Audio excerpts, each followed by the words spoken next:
kacang tanah, suruh main bola di dalam. Nah, Bapak Ibu yang memuliakan Allah, kaji kita ini kaji lama, bukan kaji baru. Berarti ini mengulang kaji. Yang selama ini kaji dengar sering lupa. Ya Pak ya. Kalau kaji dengar pasti sering lupa. Kalau kaji lihat lebih awet daripada kaji dengar. Nah, kalau kaji pengalaman tersimpan di otak belakang. Itu bedanya. Kalau sudah kita amalkan, kita alami sesuatu yang pernah kita kaji, otomatis tersimpan di otak belakang. Itu susah kita lupa. Sudah menjadi bagian dari hidup kita. Nah, jemaah memuliakan Allah, hal-hal seperti ini sudah kita lakukan sehari-hari. Bersuci dari najis dan adab buang air. Selama ini sudah kita pakai. Mungkin pun selama ini sudah sesuai dengan teori, dengan ajaran, cuma barangkali belum tahu dalilnya. Mungkin juga tidak sesuai dengan teori, tidak sesuai dengan ajaran Sunnah Rasul, tapi belum tahu juga larangannya. Nah, inilah gunanya kita mengkaji. Oleh karena itu yang namanya menuntut ilmu itu bukan kerjaan anak-anak sekolah. Dalam Islam menuntut ilmu adalah minal mahdi ila lahdi. Tuntut ilmu dari buayan sampai liang lahat. Makanya ada pantun mengatakan, berburu ke padang datar dapat rusa belang kaki. Berguru ke padang ajar menuntut ilmu sampai mati. Ini harus jadi kita hafal ini. Jadi pantun kita ini. Berburu ke padang datar dapat rusa belang kaki, berguru ke padang ajar menuntut ilmu sampai mati.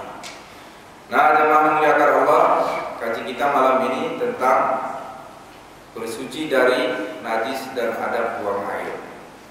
Nah, Infokus belum siap. Kalau tidak kita tampilkan lagi kaji minggu lalu supaya teringat lagi, karena kaji-kaji begini ini sering lupa.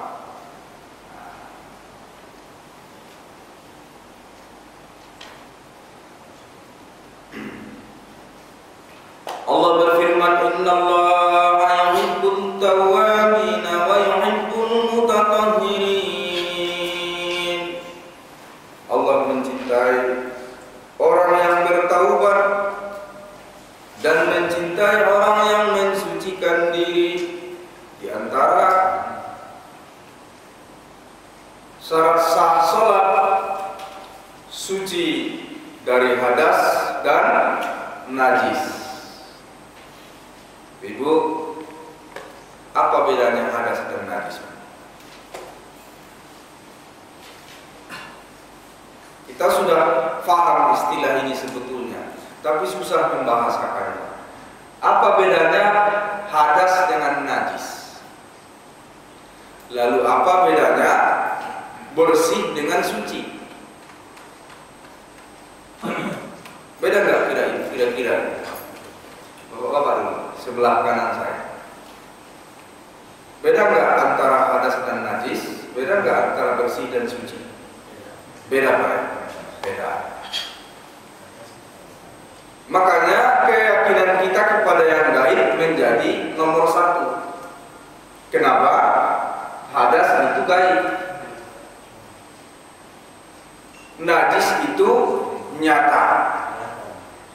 Memang Islam ini yang gaib aja ini sebenarnya. Makanya dulu Pak, kalau orang kuliah di IAIN, gelarnya apa dulu?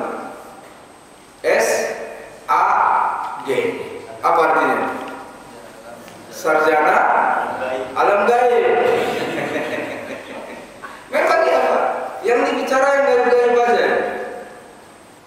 Jadi Bapak Ibu yang dimuliakan Allah, kaji kita ini kaji gaib.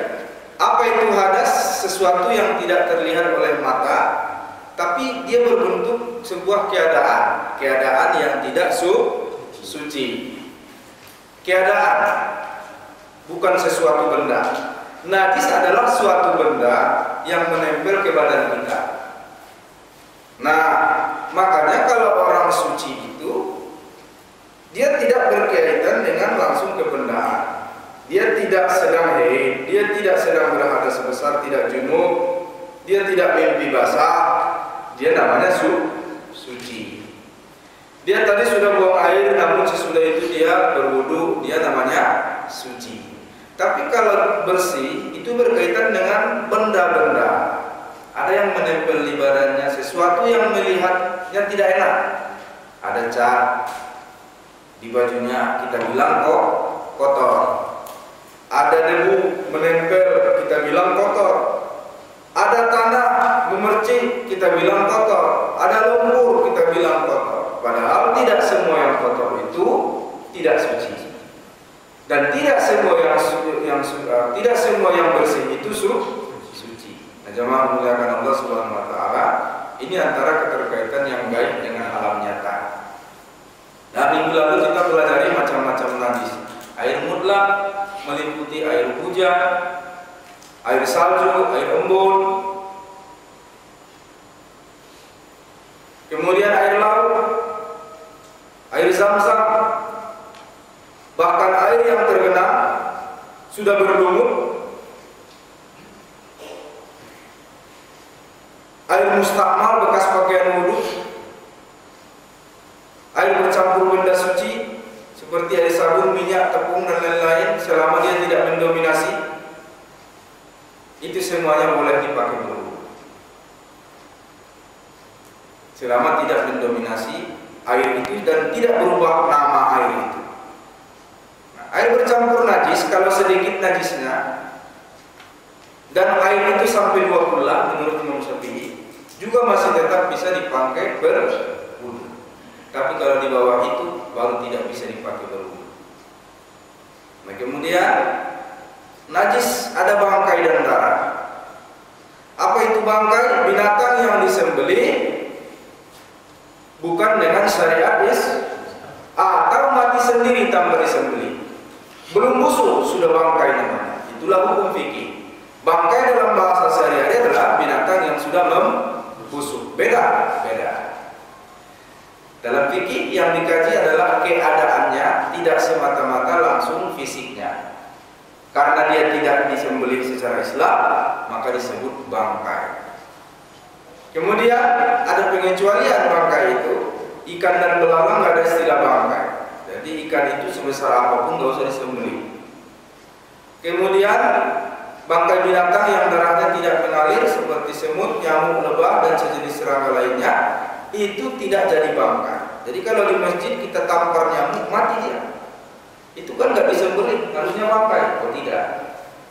Lalat pun gitu. Keluar pun darahnya tidak menjadi najis karena tidak mengalir. Kemudian anjing dan babi, nah, ini najis berat. Ya liurnya, ya basahan badannya, apalagi kotorannya, yang harus kalau kena badan tidak cukup dicuci, dia harus disamak. Kemudian kencing, berak dan muntah, ini najis yang sedang-sedang saja. Kalau terkena badan kita harus mencucinya sampai bersih, hilang unsur bau, rasa dan warnanya. Kemudian wadi dan mazi. Wadi adalah cairan putih yang keluar dari kemaluan laki-laki ataupun perempuan. Dia rata-rata keluar karena capek, stres, banyak pikiran. Cairan putih itu keluar sering tidak terasa. Stres, capek, banyak pikiran, mengangkat beban berat, itu sering keluar. Najis itu najis, tapi tidak wajib mandi.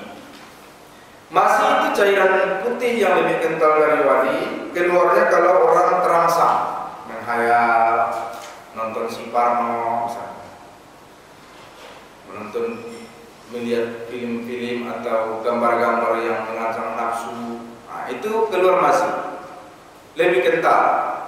Apakah mewajibkan mandi? Tidak, tapi wajib dicuci. Nah, jadi wadi dengan masih najis, tapi tidak wajib mandi. Nah, kalau mani itu najis apa tidak, Pak? Tidak. Hati-hati, sempat orang bilang mani najis, berarti kita berasal dari najis. Mani itu enggak najis, nempel di baju, di kain sebanyak apapun enggak najis.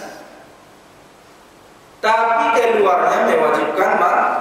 Nah, itu dia bedanya. Baik, yang sekarang kita kaji bersuci dari najis dan adab buang air. Al-jallalah. Nah, ini jarang-jarang kita dengar juga ini. Waradan nahyu an rukubil jallalah wa akli lahmiha wa syurbi labaniha. Ada hadis yang menerangkan tidak boleh menunggangi binatang jallalah, memakan dagingnya dan meminum susunya. An Ibnu Abbas radhiyallahu anhu maqala naha Rasulullah sallallahu alaihi wasallam an syurbi labanil jallalah. Nah, Rasulullah sallallahu alaihi wasallam melarang kita meminum susu binatang jallalah. Apa itu?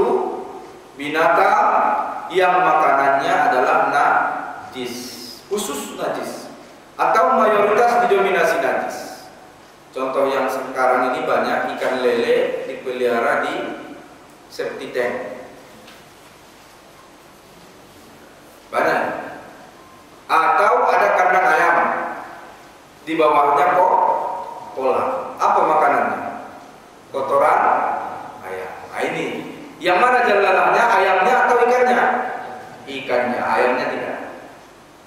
Atau mungkin ada jenis baru ayam dipelihara tapi makanannya kotoran. Nah, yang paling banyak juga adalah belut yang dipelihara di tong, drum, makanannya adalah kotoran lembu, kambing. Jadi andai kata ikan-ikan seperti ini mayoritas atau dominan makanannya adalah najis, termasuklah dia jallalah. Tidak boleh dimakan kecuali, ada kecualinya. Itulah enaknya Islam. Ada aja kecualinya. Apa kecualinya? Rendam dulu 3 hari, jangan dikasih makan sampai bersih perutnya, baru boleh dimakan. Jadi kenajisannya adalah sementara, najis karena sebab, bukan najis karena zatnya. Yang najis karena zatnya adalah apa? Anjing, babi, muntah, berak, kencing, itu najis karena zat. Mau diapakan pun babi dan anjing itu tetap najis. Udah diteliti Pak, katanya babi yang sekarang itu kan makanannya udah pakan, nggak lagi bebas kan? Katanya nggak ada lagi unsur-unsur apa itu di tubuhnya, di dagingnya. Udah mau apapun alasannya tetap najis. Nah, kotoran kita itu Pak, mana tahu karena canggihnya zaman ini sudah ditemukan satu formula obat atau makanan yang membuat kotoran kita tidak berbau sedikit pun, malah harum. Harum kotoran kita. Nah, sekarang pertanyaannya, sesudah kotoran kita itu tidak berbau dan sudah harum dan tidak lagi mengandung penyakit, apakah kotoran itu sudah menjadi tidak najis? Tetap najis. Karena apa? Yang najis zatnya yang najis. Nah, jangan memuliakan Allah. Jadi ajalah, kalau memang kita tahu, jangan beli. Hati-hati kalau beli ikan di pasar. Khusus belut, ibu-ibu, saya ini kan banyak belut yang dipelihara di tong dengan model tadi saya katakan pakai kotoran, itu banyak cacingnya. Hati-hatilah. Kalau membeli, rendam dulu 3 hari. Pastikan bersih baru dikonsumsi. Makanya banyak pikiran kotor sekarang, makanan kotor aja. Ya kan, kotor fisiknya, kotor sifatnya. Yang selanjutnya khamar. Cara mencamak najis berat ya. Iza wuligo nanti ada situ ya. Tahuru inaikum iza wuligo bihil kalbu. Sucinya bejana kalian kalau dijilat anjing, dia harus sama 7 kali siraman, salah satunya dengan air.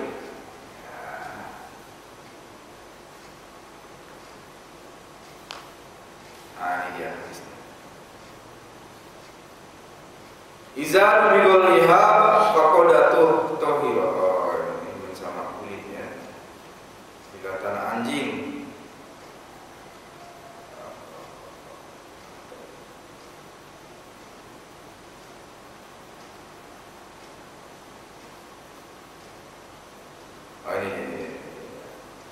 Tuhuru inaikum iza wuliga fihil kalbu ayyasilahu sab'a marrat aw walahunna biturab. Sucinya bejana kalau terjilat anjing yaitu dicuci 7 kali, salah satunya dengan air. Bukan salah satunya sebetulnya, pertamanya. Nah, itu dia. Berarti sebenarnya air putih itu disiramkan berapa kali? 7 kali atau 6 kali? Nah, ini yang sering salah persepsi. Sebenarnya air itu disiram cuma 6 kali. Yang pertama air campur tanah.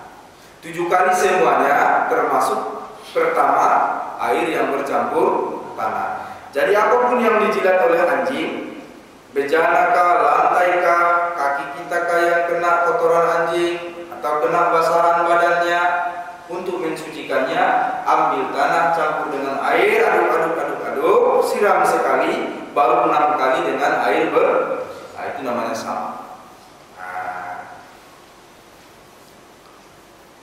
Luar biasa memang kalau anjing ini, kalau kita kena taiknya biasanya gatal. Dan kalau dibiarkan terus berkembang menjadi gatal terus. Dan tidak ada yang bisa mengobati itu kecuali hanya dengan sama. Konon katanya ada penelitian di daging anjing dan babi itu ada sesuatu, entah cacing, entah apalah namanya itu, kuman yang tidak bisa mati oleh air sekalipun 1000 derajat. Air panas, udah 1000 derajat, nggak mati. Dia hanya bisa mati kalau masuk ke air bercampur tanah. Itu luar biasa. Kemudian al-khamru, khamar itu sebenarnya najis. Liqaulillah ta'ala innamal khamru wal maisir wal ansab wal azlam najisun min amali syaitan. Khamar itu najis apa? Zatnya atau akibatnya? Zatnya. Jadi udah berubah khamar itu dengan segala macam merek sekarang. Andai katalah dia sudah menjadi halal karena sudah berubah nama, kan sekarang nggak ada khamar lagi, Pak ya? Yang ada sekarang namanya apa? Kampur. Terus ya macam-macam lah. Nah, jangan pula dijawab semua Pak, ketahuan nanti. Artinya berubah pun dia nama, selama ada unsurnya di situ, unsur memang bukan, tetap najis. Jadi bukan cuma haram Pak, najis berarti memasukkan najis ke dalam tubuh. Nah, jemaah memuliakan Allah, bagaimana cara mensucikan khamar yang tidak ada? Jangan diminum. Kalau sudah terminum baru tahu hukumnya. Dalam Islam andai kata berlaku nih di Indonesia, 80 kali cambuk sekali mabuk. Besok mabuk lagi, cambuk lagi. 80 kali penuh badan itu bekas cambukan. Nah, kalau kita ini tidak dimaklumi, belah-belah maklum orang mabuk, nah, kan gitu Pak. Awak pula yang salah pukul dia. Maklum orang mabuk. Nah, selanjutnya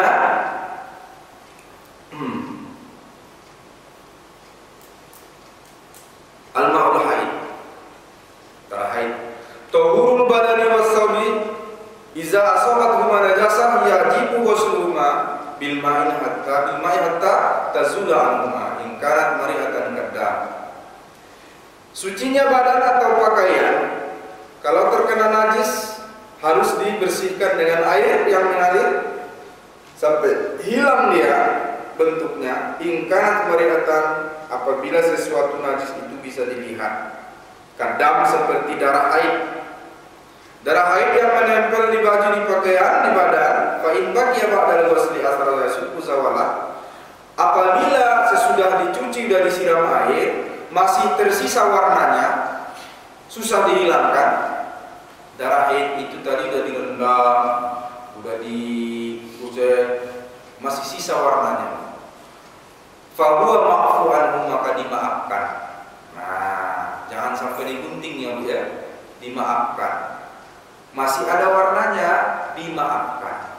Nah, begitu juga biasa bantal kita kan ada petanya itu Pak ya.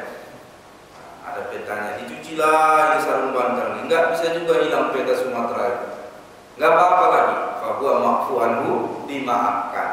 Nah, fa illam takun mari'atan kalbauli, kalau najis itu sesuatu yang tak terlihat seperti air kencing, fa innahu yaktafi bi ghusli walau marratan wahidatan. Air kencing yang udah kering tuh Pak, kelihatan enggak najisnya?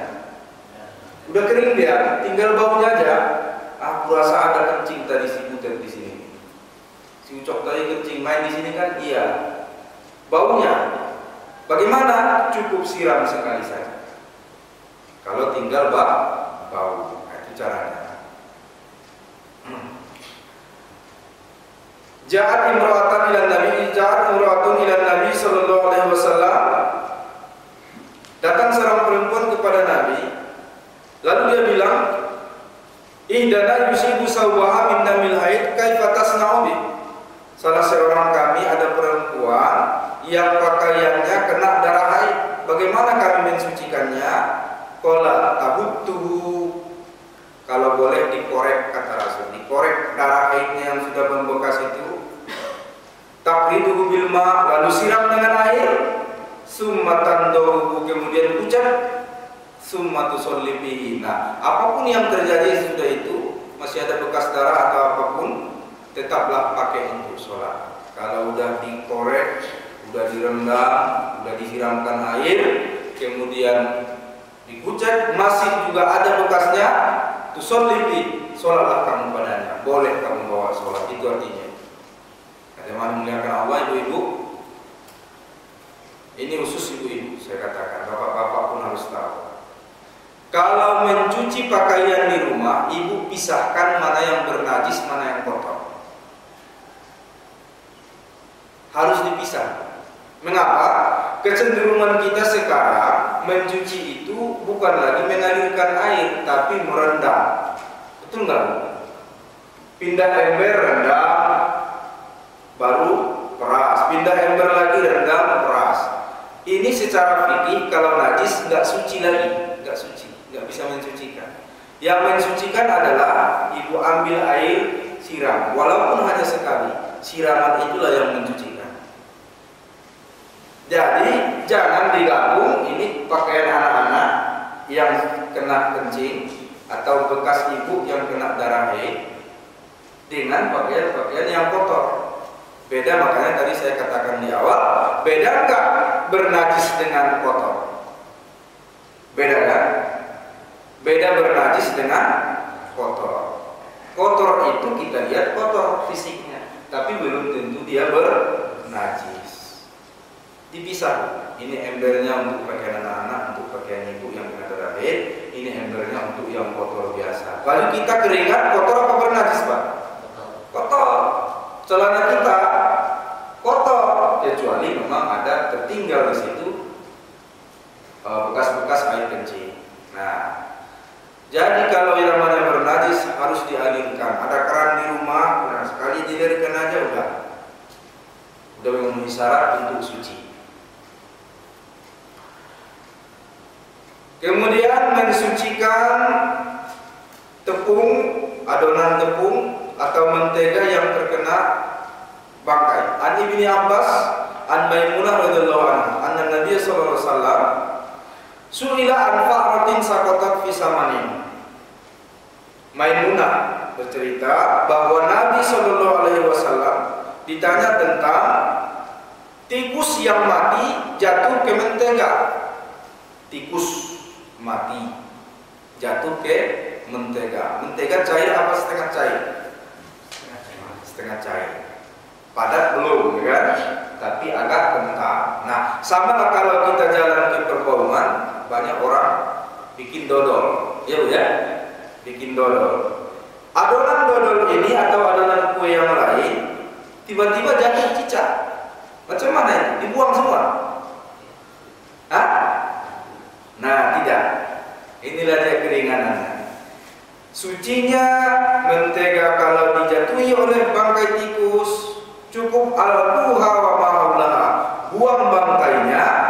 sekelilingnya. Sekeliling tempat bangkai itu jatuh, korek begini, fatorhu, buanglah yang sekelilingnya. Yang lain suci. Mana tahu ibu lagi bikin kue, jatuh kotoran dari atas, bisa jadi kotoran tikus, bisa jadi kotoran cicak. Jadi jangan dibuang semua. Yang sifatnya setengah kental dikorek saja. Makanya di Indrapura saya heran sampai sekarang, banyak kelompok pengacau di sana nggak pernah ditangkap polisi. Pokoknya itu rahasianya. Ada orang Indrapura sini? Hah? Jangan tersinggung. Banyak kelompok pengacau, pengacau dodol. Kayak pernah ditangkap polisi. Jadi yang dikata dodol yang sedang kita aduk-aduk kena najis, cukup dibuang najisnya, korek sekelilingnya, sudah bersih. Tatahhiru jildul mayit, membersihkan atau mensucikan kulit bangkai. Ya toharu jildul mayit zahirun wa batinan bittiba, dengan cara disamak kulit bangkai mesti disamak. Li hadis Ibnu Abbas radhiyallahu anhu, anna Nabi sallallahu alaihi wasallam qala idza dubigul ihad faqad tahura. Kalau sudah disamak itu kulit, maka jadilah dia suci. Apa maksudnya ini? Binatang yang mati tanpa disembelih, sayang, dagingnya memang nggak boleh dimakan, ya kan? Kulitnya boleh dipakai, boleh. Tapi jangan dimakan, dipakai untuk kepentingan lain. Kalau kita gendam, ya Pak ya, orang Mandailing gendamnya berapa? 9 lah, bergeser lagi kemari. Orang Tapanuli Utara, gendamnya berapa? Hah? Ada yang 5, ada yang 6, tapi mulai kecil kan Pak? Nggak besar lagi kan? Nah, tapi mulai kecil. Kalau orang Karo berapa gendamnya? 2, kecil kan? Kecil, karena udah dihabisi Mandailing, Tapanuli, Karo, makanya orang Aceh nggak ada lagi kulit yang dipukul badannya. Habis. Nah, kulit habis, bisa bikin gendam lagi. Jadi lembu atau apapun binatangnya, kalau kita memanfaatkan kulitnya, walaupun dia tadi tidak disembelih, boleh. Ini suatu hari makanya ketemu Nabi dengan Ali atau Ibnu Abbas itu. Dia tunggui bangkai begitu. Apa kerjaanmu, kata Rasulullah? Aku sayang kali Rasulullah, belum sempat kusembelih mati dia. Belum sempat disembelih mati, sayang kali kurasa. Loh, kenapa enggak diambil kulitnya, kandungnya, kata Rasulullah? Lah, tapi kan bangkai ya Rasul. Nah, yang dilarang memakan daging. Nah, kalau mau memanfaatkan kulitnya, tanduknya silakan, tapi disamak dulu. Bagaimana menyamaknya? Nah, ini dia. Menyamak kulit itu pakai apa Pak? Pakai kafur. Kalau yang sering dipakai kita sekarang apa? Ada obatnya, zat kimia, itu boleh. Sesuatu yang membuat dia tidak busuk dan memisahkan daging dengan kulit. Nah, pakai kafur apa tawas? Tawas Pak ya? Tawas, direndam pakai tawas. Itulah yang disebut menyamak kulit. Nah, kalau menyamak jilatan tadi direndam, dicuci, disiram pakai air tanah. Kalau menyamak kulit pakai tawas. Tawas hanya salah satu cara saja. Kalau ada cara lain, ya silakan. Yang pasti terpisah kulit dengan daging dan dia tidak busuk. Boleh dipakai. Nah, sekarang adab qada'ul hajat. Nah, ini sering kita pakai sebetulnya. Allah yastashabu ma fihi ismallah illa in khifa alaihi dia aw kana harzan. Buang air kecil ataupun besar jangan membawa sesuatu yang berukir nama Allah. Ada ukiran atau tulisan Allah, jangan dibawa. Terkecuali barang ini takut hilang atau karena nggak ada yang menjaga. Li hadis Anas radhiyallahu anhu, anna Nabi sallallahu alaihi wasallam la bisa khatiman naqashu Muhammadur Rasulullah fa kana iza dakhala wala wada'ahu. Berdasarkan hadis bahwa Nabi sallallahu alaihi wasallam punya cincin. Cincinnya itu tertulis nama Muhammadur Rasulullah. Maka setiap kali beliau mau masuk jamban, beliau menanggalkan cincin itu karena ada tertulis nama Allah.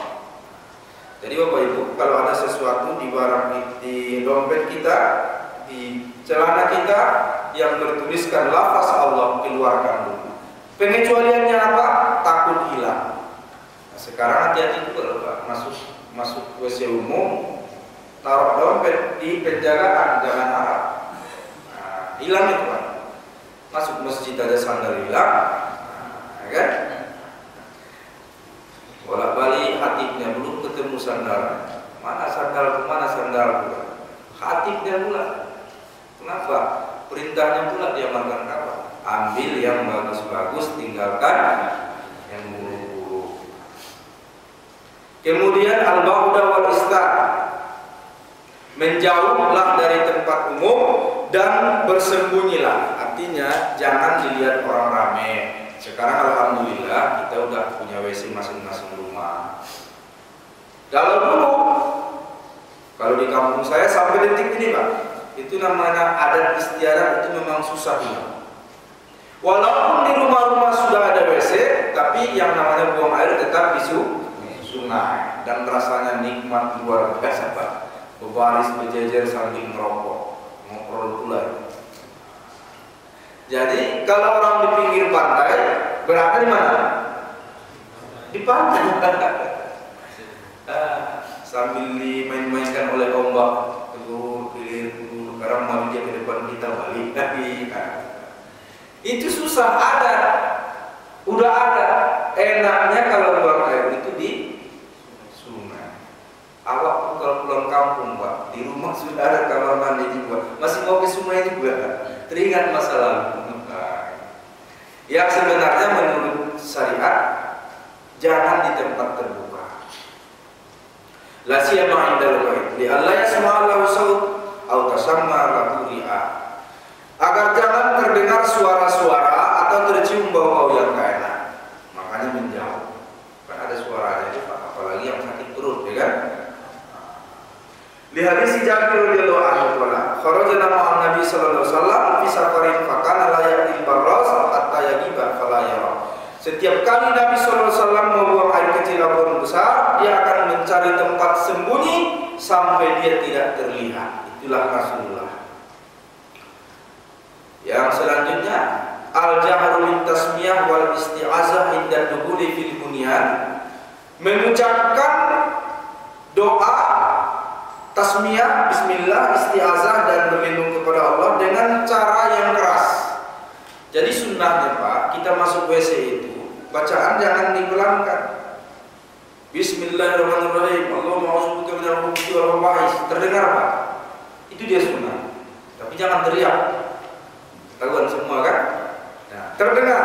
Kalau kita kan pelan-pelanin selama ini. Yang disunnahkan terdengar. Allahumma inni a'udzubika minal khubuthi wal khaba'is. Nah, ya Allah, aku berlindung kepadamu dari setan laki-laki dan setan perempuan. Kenapa itu dipisahkan? Satu-satunya doa yang menyebut setan laki-laki dan setan perempuan itu doa masuk WC. Saking banyaknya lah setan di WC itu Pak. Banyak sekali setan, andai kata kita bisa lihat berkumpul orang di situ. Makanya kalau jatuh di WC panjang cerita. Ya Bu ya. Banyak kan cerita kalau jatuh di WC panjang cerita. Jadi pakailah sunnah, masuk dengan kaki kiri, keluar dengan kaki kanan. Baca doa dan diucapkan dengan keras doa itu. Yang keempat, ayakifa anil kalami mutlaqan. Tahan pembicaraan, sama sekali jangan bicara. Nah, kalau di antara kita malah banyak artis kamar mandi. Suruh nyanyi di pesta gemetar, suruh nyanyi di WC hafal semua lagi. Sama sekali jangan berbicara. Sawa'un kana zikran aw ghairu, bahkan untuk berzikir pun jangan diucapkan. Fala yarmi salam wala yajibu mu'assinan. Tidak boleh menjawab salam, juga tidak boleh menjawab azan. Kita lagi di kamar mandi, azan, boleh nggak kita jawab? Khusus di kamar mandi tidak boleh. Fa'in atasa asna zalik. Illa lima labudda minhu, kecuali sesuatu yang memaksa kita untuk bicara, ka irsadi a'ma yakhsha alaihi minat taradda, kecuali seperti memberitahu jalan orang buta. Orang buta hampir aja terpeleset. Kita lagi buang air, teriak lah, jangan lewat situ, kanan kanan, kiri kiri. Itu boleh. Fa'in atasa, bahkan kalau batuk dia waktu buang air, batuk kan sunnahnya mengucapkan alhamdulillah. Kalau batuk lagi buang air, asna zalika hamdallah fi nafsi, ucapkan alhamdulillah di hati saja. Dia tidak boleh kita mengucapkan alhamdulillah lewat mulut, dalam hati. Lihat di sini Ibnu Umar radhiyallahu anhu. Anna rajulan marra ala Nabi sallallahu alaihi wasallam wa huwa yaqulu fasalima alaihi falam yarid alaihi. Bahkan bahwa suatu hari Rasulullah sedang di Jamban, datanglah orang mengucap salam, assalamualaikum. Nabi sedang di Jamban, falam yarid alaihi, Nabi tidak mau menjawab salam. Jadi kalau kita lagi dalam WC, tidak usah menjawab salam. Cukup bagaimana supaya orang tahu kita di dalam, mendiam saja. Kita sering juga kalau WC-WC umum ini kan pintunya nggak ada kunci dari dalam, sering. Gimana kalau orang tiba-tiba masuk, maka mendiam saja. Selanjutnya, Rasulullah bersabda, la yahruju rajulani yabribani al-ghaib kashifaini an awratihima yatahaddasani fa innallaha yamkutu ala dzalik. Tidaklah dua orang laki-laki masuk WC ke satu tempat buang air besar atau kecil, mereka membuka auratnya lalu bercakap-cakap di antara dua orang ini waktu buang air, kecuali Allah pasti melaknat dan memarahi mereka. Allah marah, murka sama orang yang waktu buang air dia bercakap-cakap. Kalau yang begini dibahas di kampung-kampung, pulang satu-satu itu Pak. Karena rata-rata begitu yang pulang di sungai. Mau kemana nanti? Cuma aja besok. Nah, itu janjiannya lagi buang air besar. Selanjutnya ayat zimal qiblah wala yastaqbilah wala yastadbar. Jangan menghadap kiblat dan jangan membelakanginya. Enggak boleh. Di hadis Abi Hurairah radhiyallahu anhu, anna Rasulullah sallallahu alaihi wasallam qala iza jalasa ahadukum li hajatihi fala yastaqbil qiblah wala yastadbar. Kalau salah seorang kalian sedang buang air, jangan menghadap kiblat dan jangan membelakanginya. Riwayat Ahmad dan Muslim. Hazan nahyu mahmulun ala karahah. Larangan ini adalah makruh, bukan haram. Li hadis Ibnu Umar radhiyallahu anhu qala raqaitu yawman baita Hafsah fa ra'aitu an-nabiy sallallahu alaihi wasallam ala hajatihi mustaqbil asy-syam mustadbirul Ka'bah. Aku berkunjung ke rumah Hafsah, kata Ibnu Umar. Aku melihat Nabi sallallahu alaihi wasallam sedang buang hajat menghadap Syam dan membelakangkan Ka'bah.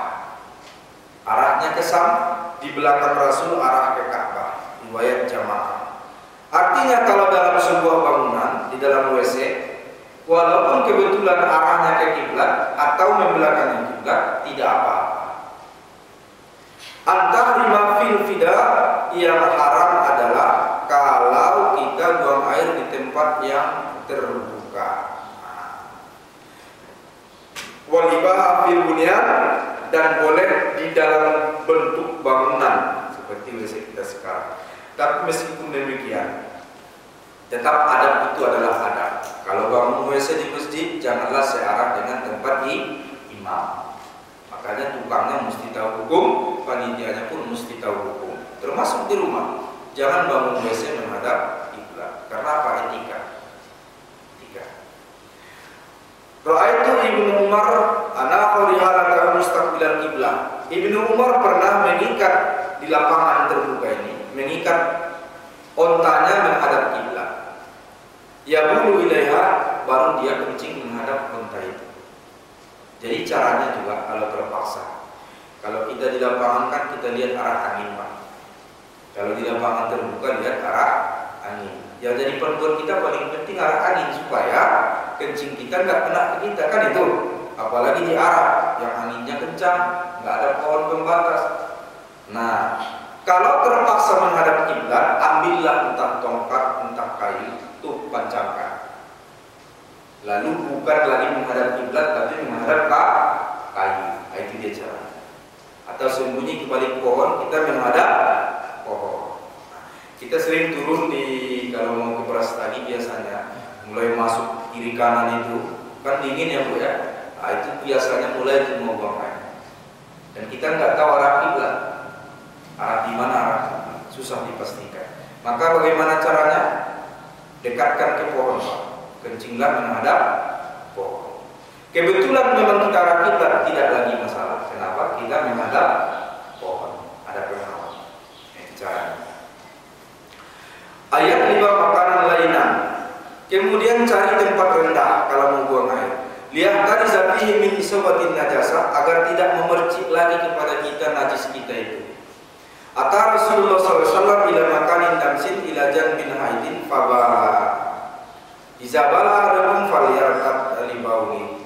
Nabi SAW pernah datang ke kebun seseorang dalam perjalanan ada kebun. Nabi kencing di kebun ini, buang air, tapi dicarinya tempat yang rendah dan lembut. Supaya apa? Rendah tidak memantul, lembut juga tidak memantul. Lalu Rasul bersabda, kalau salah seorang kalian buang air, carilah tempat yang rendah, jangan di tempat yang tinggi. Yang selanjutnya ayat takil jahara li alla yakuna fi syai'un yusihi minal hawa. Jangan kencing di lubang. Jangan kencing di lubang-lubang. Mana tahu di lubang itu ada binatang yang tersakiti gara-gara kencing kita. Baunya minta ampun. Apalagi yang baru minum obat ya, bau kali. Li hadis Qatadah an Abdullah bin Sarjas qala naha Rasulullah sallallahu alaihi wasallam ayyubala fil jahri qalu li Qatadah ma yuqalu minal qawli fil jahri qala innaha masakinul jin. Nabi melarang kita kencing di lubang-lubang terbuka. Ditanya Qatadah, kenapa dilarang? Karena itu adalah tempat-tempat jin. Hati-hati yang suka kencing sembarang, jangan-jangan kena jin. Makanya kalau dulu banyak orang itu tiba-tiba begini mulutnya, ditampar jin. Sekarang hilang sudah, enggak? Iya, seperti itu. Tapi itu enggak lama. Diobati nanti oleh dukun kampung hilang begini ya. Dulu ada juga penyakit di kepala itu Pak, tiba-tiba hilang rambutnya bulat begini. Dulu kan banyak juga. Dipangkas jin kata orang. Itu obatnya nggak ada. Pergi sama ustaz-ustaz kampung didoakan tumbuh itu besok. Nah sekarang hilang. Saya pikir kenapa jin nggak berani lagi mengganggu kita, udah angkat tangan. Kenapa? Tiap malam di Trans 7 Pak. Ya udah dimain-mainkan jin, nggak takut lagi. Malah setan angkat tangan. Udahlah tak perlu udah mati kalian nanti udah masuk neraka. Nah, jangan memuliakan Allah Subhanahu wa taala. Hindari lubang. Karena dikhawatirkan tempat jin. Ini Nabi yang bilang loh. Jadi ini bukan istilahnya apa namanya? Mitos. Hindari lubang. Jin itu bisa nggak berbuat sesuatu sama kita? Bisa. Makanya qul a'udzu bin nas. Minal jin nanti bisa Pak. Jin itu berbuat sesuatu pada kita. Makanya sering-sering kalau di kampung kalau mau buang air, apa itu Pak? Apa itu adabnya? Sattabihamu panumpuni hutanon. Kan sudah itu. Sattabihamu bagi yang menunggu hutan ini mohon maaf. Ton diayek kata orang dulu. Siapapun penghuni air ini, kamu dijuru ami dijaya, silakan kalian ke sana kami ke sini. Itu memang tidak berlawanan dengan syariat. Cuma jangan pula diyakini, karena itu bagian dari ada. Selanjutnya ayyatajannaba zallan nas.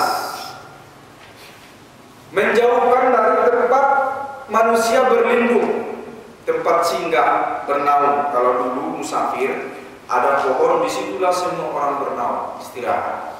Jangan kencing di tempat orang duduk-duduk, di jalan mereka, tempat mereka bernaung. Li hadisi Abi Hurairah radhiyallahu anhu, anna Nabi sallallahu alaihi wasallam qala ittaqul la'inain. Takutlah kalian terhadap dua orang pembawa laknat. Nabi bilang, takutlah kalian terhadap dua orang pembawa laknat. Qalu wa man la'inani ya Rasulullah? Siapakah dua orang pembawa laknat itu? Dijawab Rasul, allazi yatakhalla fi tariqin nas, yang buang air di tempat lalu orang-orang, di jalan. Jadi supir angkot yang sering buka pintu lalu cor, itu laminan. Kencingnya di roda, di jalan. Atau kita mungkin salah satunya turun dari mobil, nengok kiri kanan, kadang enggak nengok lagi, langsung aja suruh.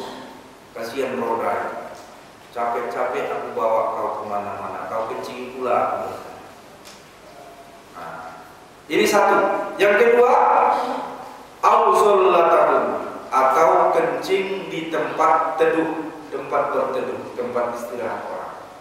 Hati-hati, jangan buang air sembarangan. La'inan kata Rasulullah, tukang laknat.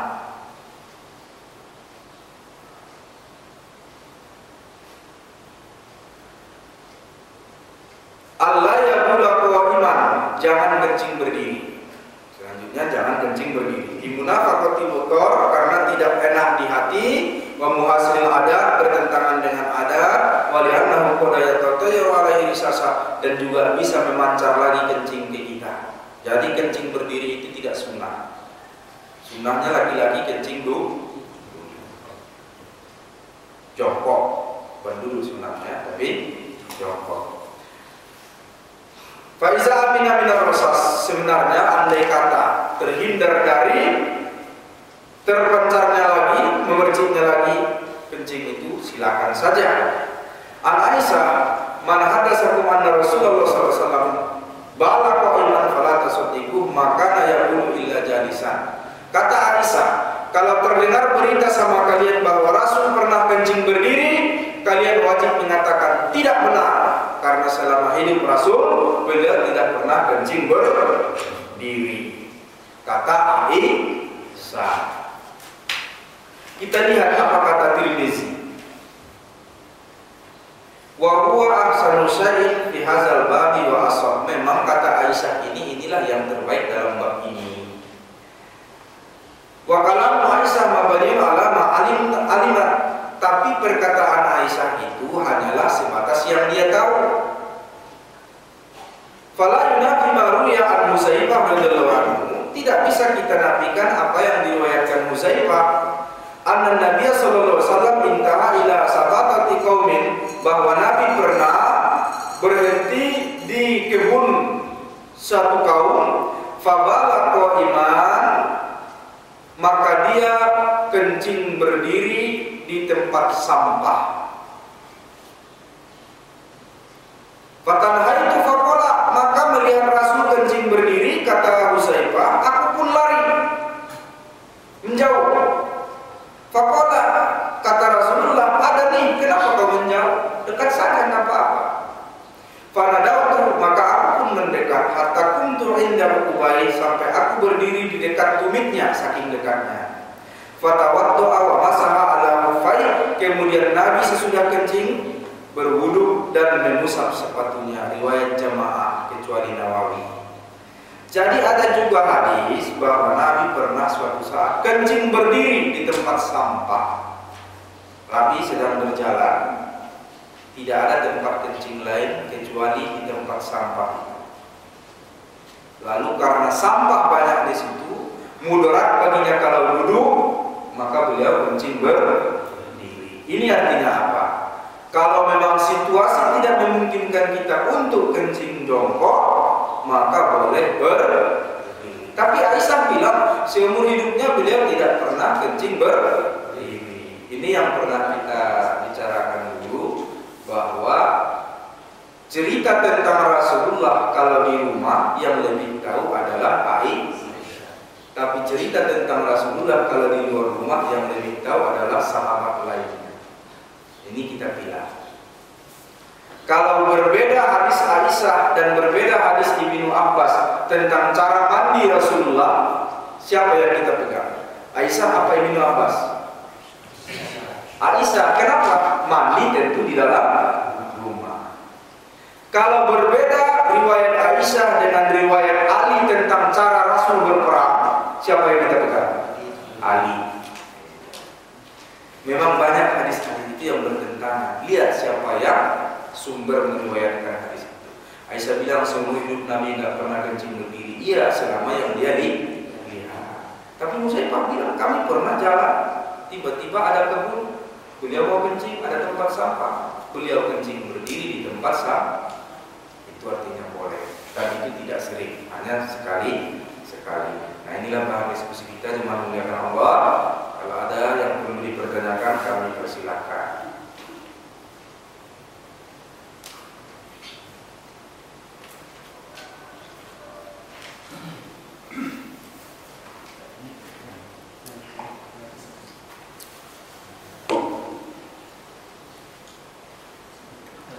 Ya, silakan.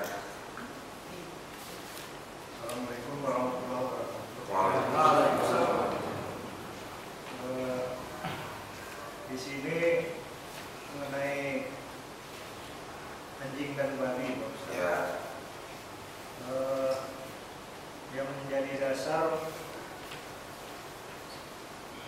babi itu haram adalah Al-Quran. Ya. Itu haram untuk dimakan. Ya. Kemudian apa yang menyebabkan babi ini dikategorikan menjadi najis ataupun najis yang berat? Berat. Ya. Kemudian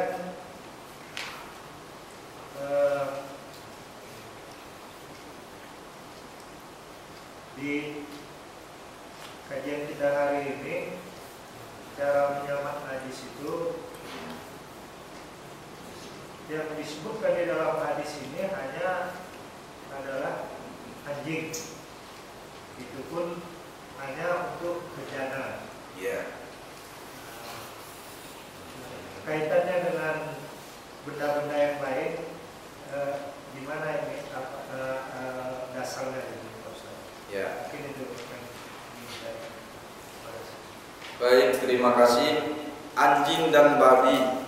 Anjing, kalau babi tertulis dalam Al-Quran, lahmul khinzir. Bahkan kalau terpaksa memakan babi karena nggak ada lagi makanan, boleh dimakan, tapi jangan rakuskan itu, tidak berniat untuk mengulangi.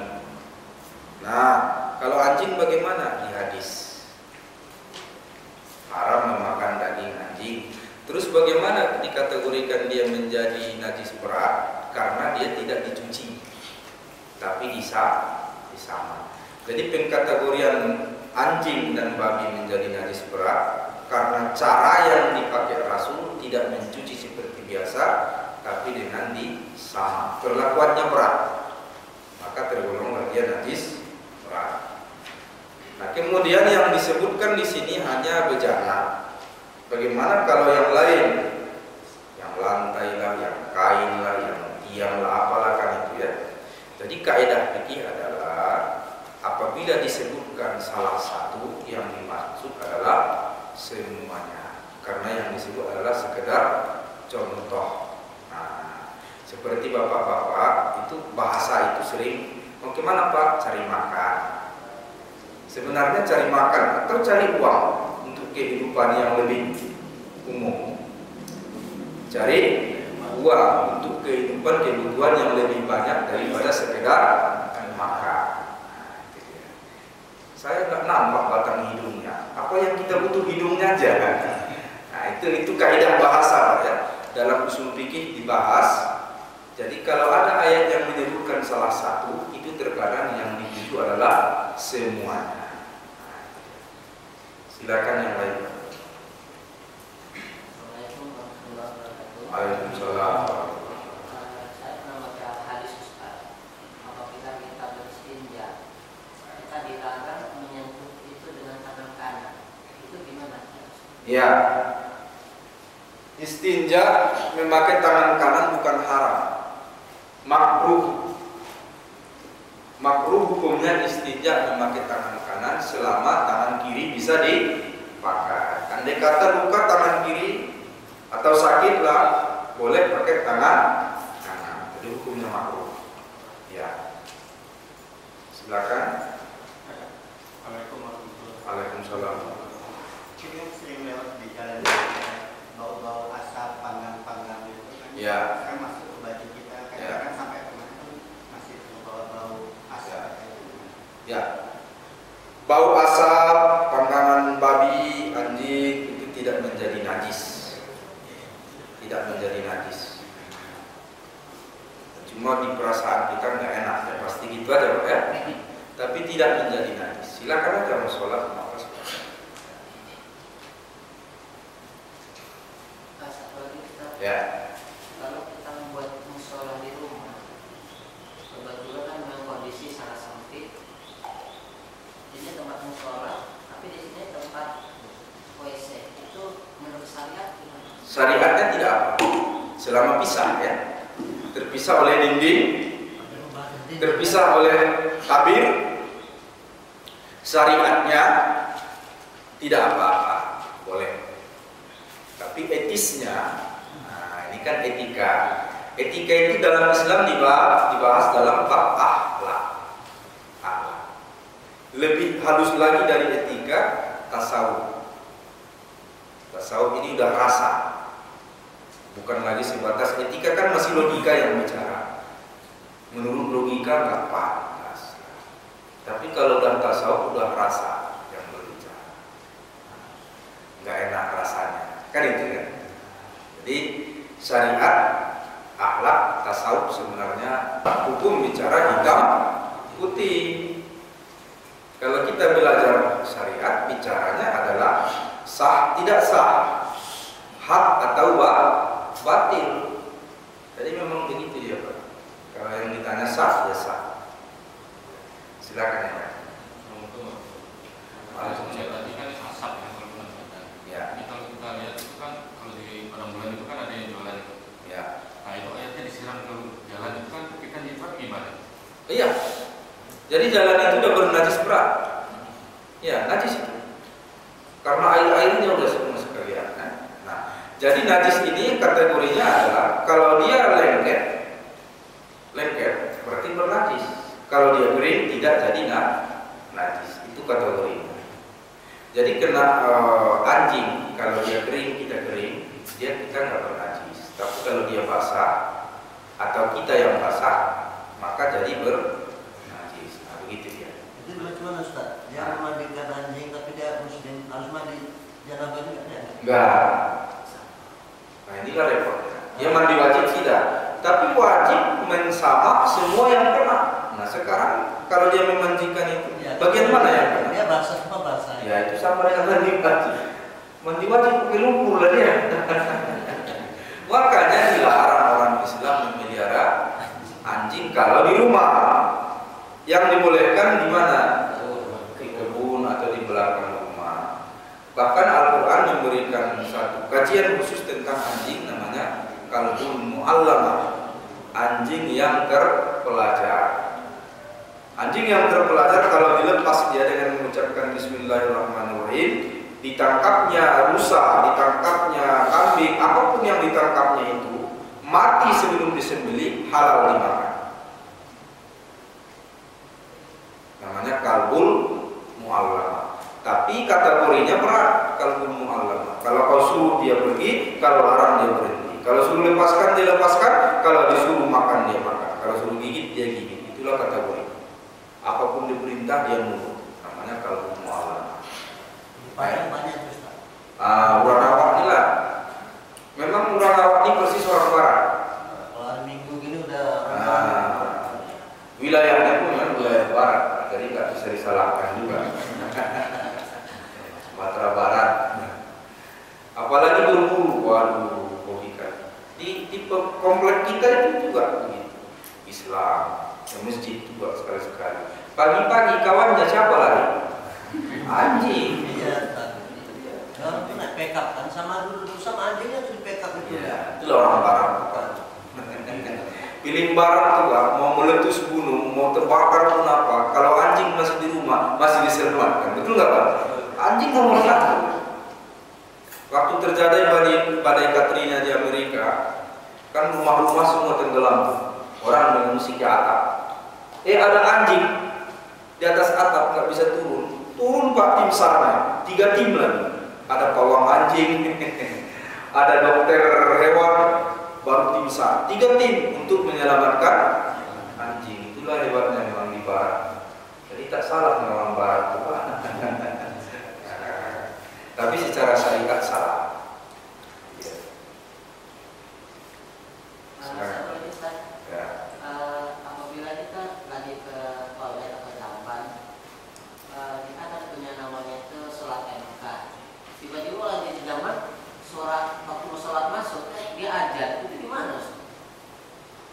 Coba diulangi lagi.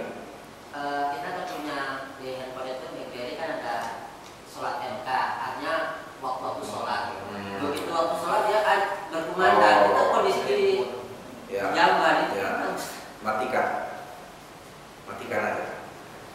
Sama kemarin ada yang bertanya, macam mana ayat Al-Quran yang digital sifatnya udah masuk ke HP kan itu malam kemarin bertanya di rumah. Jadi saya tanya, memang ini pun saya belum tahu jawaban pasti.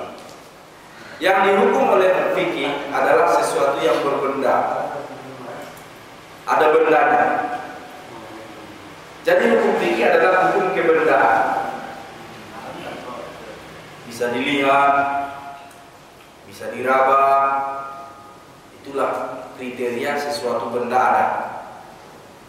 Maka tidak boleh membawa cincin yang bertuliskan Allah karena jelas bisa dilihat, bisa diraba, jelas ada tulisan Allah. Nah sekarang yang digital di HP kita ada ayat Quran, ya, ada kaligrafi di laptop kita, di iPad kita, di Apple kita, semua ada sekarang.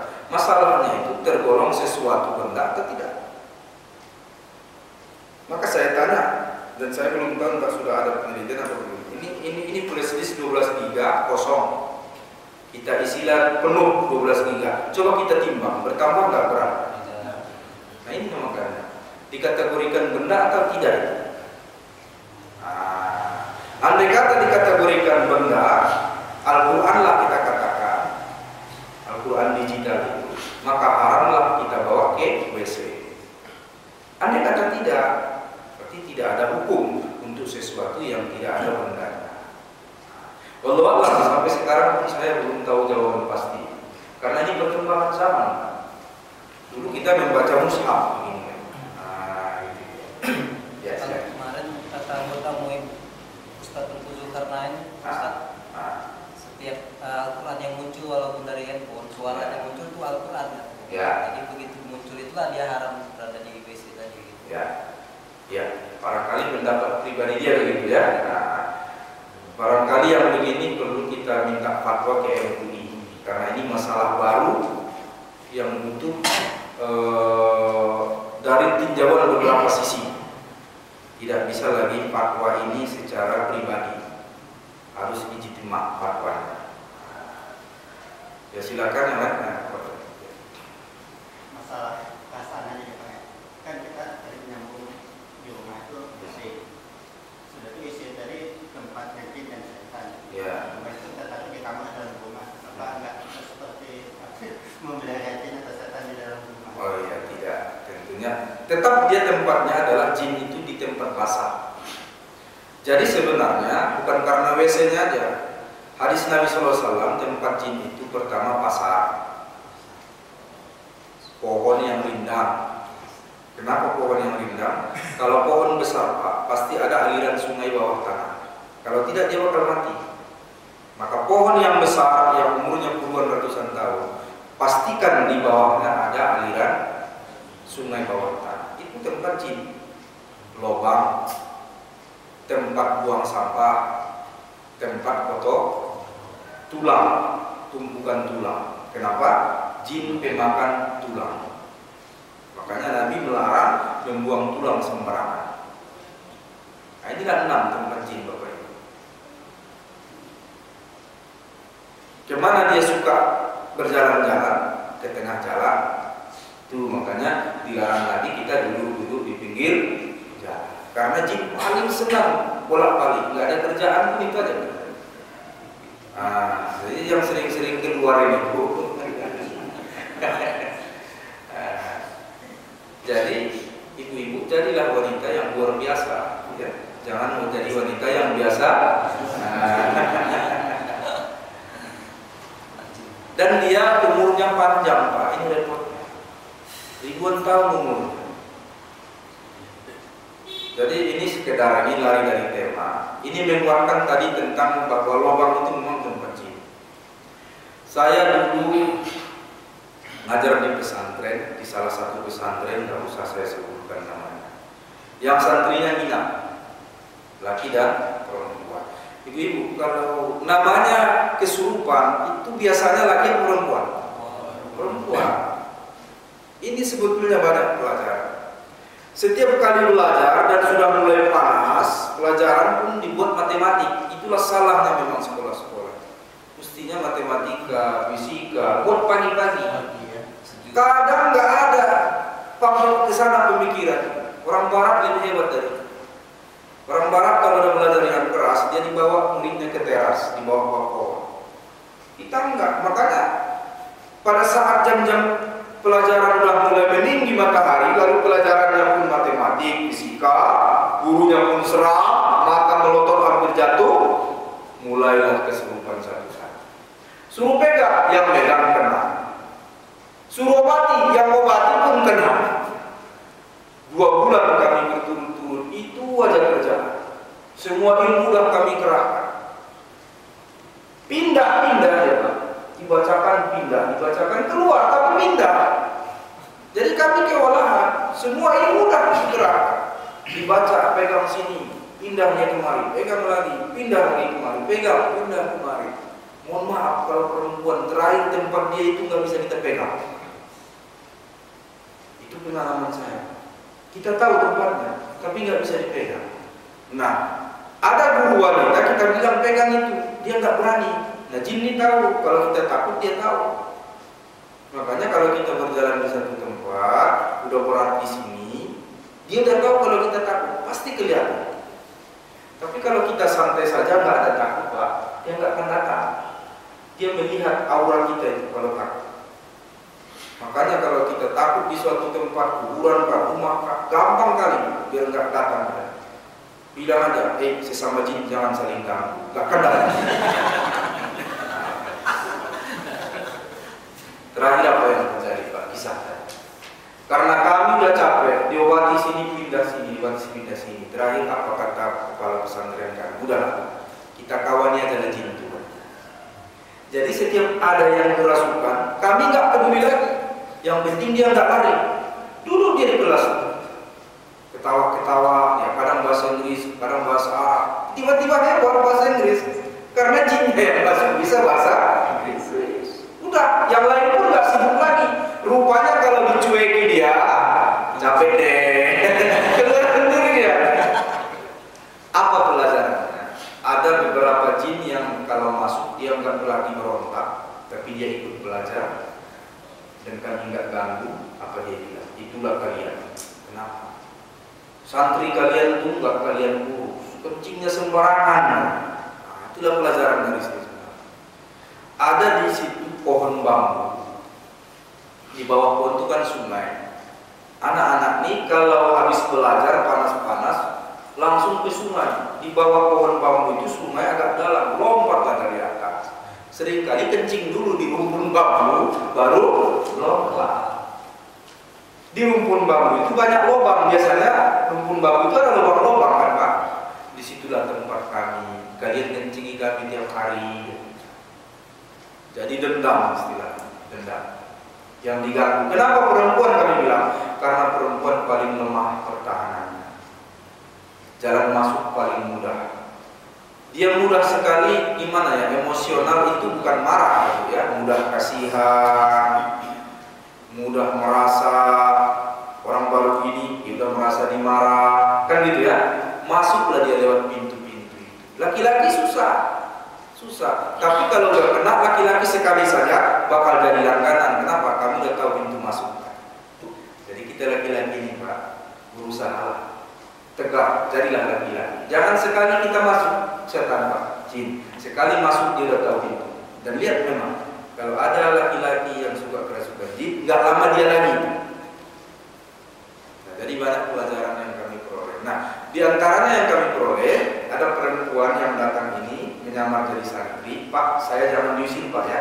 Kenapa? Saya mau mendengar kaji. Saya mau mengulang-ulang kaji. Apa yang paling kamu suka? Akhlak. Apa kamu nggak pernah belajar? Dulu Pak, udah pernah. Berapa umurmu sekarang? 350 tahun. Udah menikah? Belum, masih gadis. 350 tahun belum menikah. Jadi apa kerjamu sekarang? Kuliah di Jogja.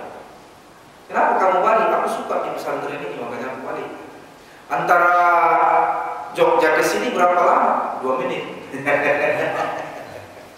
Nah, itulah Bapak Ibu gambaran. Banyak sekali yang saya dapat pelajaran dari situ. Gambaran-gambaran tentang dunia jin. Terakhir kami banyak belajar. Sebenarnya kalau kalian masuk ke tubuh seseorang, pintu mana yang sering kalian pakai? Apa dia bilang? Ini khusus yang datang ke sini saya katakan. Kuku. Kita aja ya. Pintu masuknya dari kuku tangan, kuku. Terus ada orang yang nggak bisa kalian masukin. Siapa? Yang nggak pernah putus wudhunya. Karena setiap berwudhu kaki, kuku.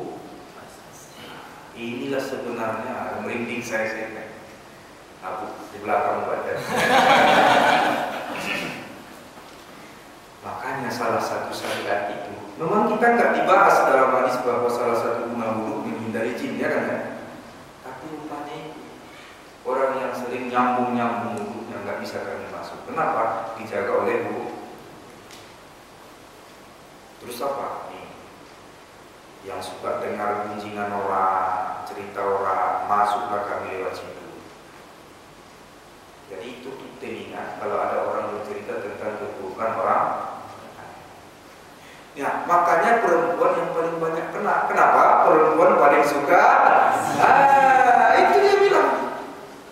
Ini nggak bisa dibuktikan secara ilmiah. Kenapa? Sumber informasi jin. Nggak bisa, baru tulis pun nggak bisa. Referensi nggak sah. Setahun kami terakhir damai. Tolonglah jangan berganggu lagi anak-anak. Damai. Bagaimana damainya itu juga usah saya ceritakan. Damai jadinya. Alhamdulillah sampai sekarang nggak datang lagi gangguan itu. Baik, barangkali sampai di sini cerita terakhir tadi hanya sekedar menambah wawasan, jangan dipercaya 100%. Bahwa memang jin itu suka tinggal di lubang. Kasih tahu anak-anak, jangan kencing sembarangan. Astagfirullahaladzim.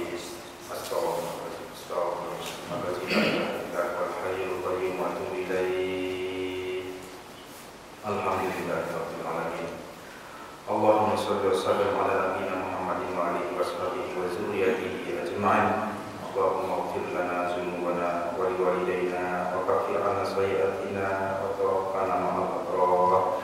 Allahumma alhimna rusdana wa a'inna min syarri nafsina warzuqna fahma nabiyyika wa mursalin fahma dinika Islam.